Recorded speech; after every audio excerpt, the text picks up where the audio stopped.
here is a mobile Fab Lab, and the idea is that we travel around and show people what you can do in a Fab Lab in a short period of time. So we do that in the form of doing a workshop with kids on a school, for example, to show them what you can do. And at the moment there's a lot of places where there's no Fab Lab available close by the schools, for example. So there's a lot of demand for that at the moment. What do we do in the Fab Lab? We make, basically we make things. We let children design their own things. For example, we did a workshop where they designed their own t-shirt. We did a workshop where they make a small robot. This morning we did a workshop with secondary school children and they made a somewhat more complicated version of a robot.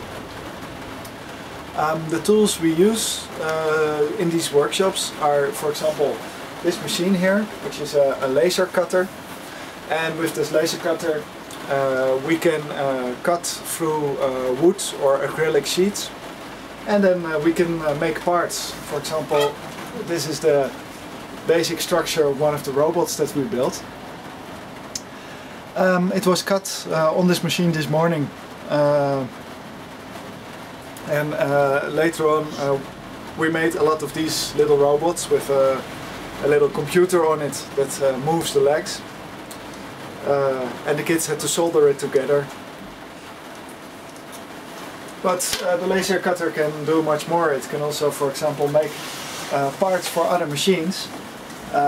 This machine here is a home-built 3D printer.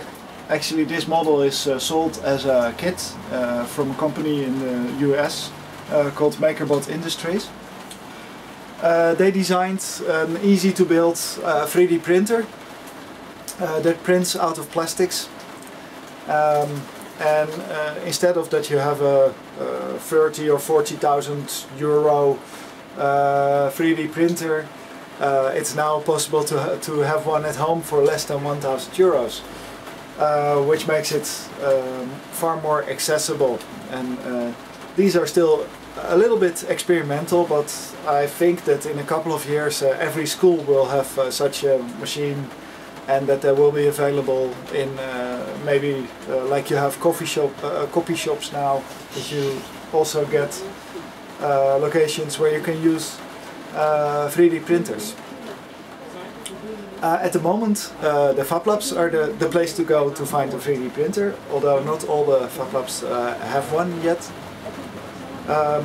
But most of them either they have one of these. There's a big variation of different types of self-built 3D printers, and some of the Fab Labs even have the more expensive 3D printers. How did the idea of the Fab Lab come about? Whose brainchild was it? The Fab Lab was originally, it comes from MIT, the Massachusetts Institute of Technology in, what is it? Massachusetts. Massachusetts. Yeah, from Neil Gershenfeld. He's a professor there, and he was teaching how to make stuff for a while already. And then he realized that with the machines that they had there, he could make almost anything. So he started to give a workshop which was called How to Make Almost Anything. And he kind of expected engineers and technical people to show up for this workshop. But it turned out that it was not only technical people, but also art students, that were studying things that had no relation to making stuff at all, but economics or something where you would not expect students to start making things. But they came because they thought it was interesting to be able to make stuff yourself. And so it's not only the technical students that are working on an engineering plan for a new invention. No, it turned out that these machines are also very useful for making art, making small projects for yourself, repairing stuff that is broken.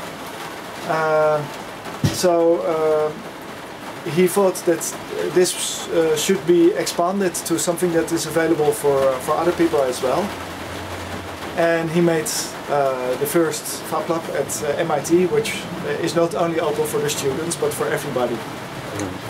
And then he took this project abroad, and he also made Fab Labs in other parts of the world, for example in rural areas in India.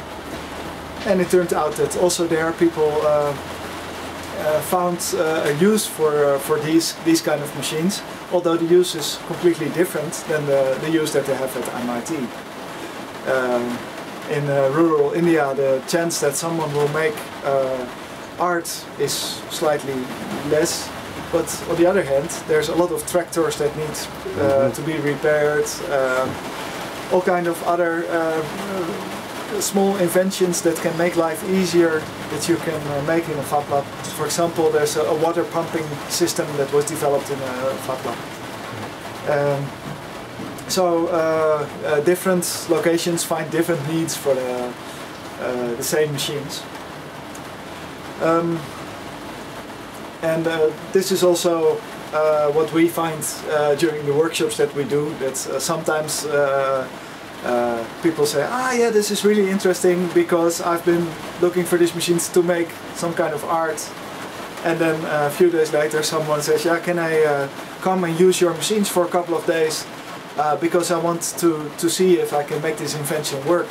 Can I make my prototype in your workspace? So this is how people are using these machines. Thank you very much, that was very helpful. Thank you.